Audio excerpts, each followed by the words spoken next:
الو. جمیله منم، کارولین. زیاد وقت ندارم، باید تو حرفامو بگم.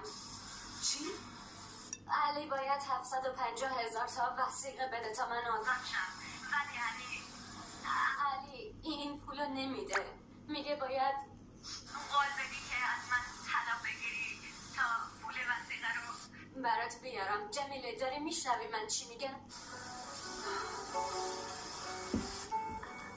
علی صدای منو میشنوی؟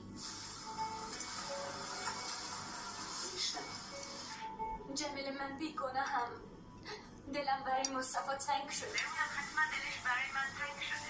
خواهش میکنم به من کمک کن لطفا، تو هم یه مادری. کمکم کن جمیله لطفا. یادت وقتی من زندان بودم تو برام که شرطی گذاشته بودی؟ جمیله خواهش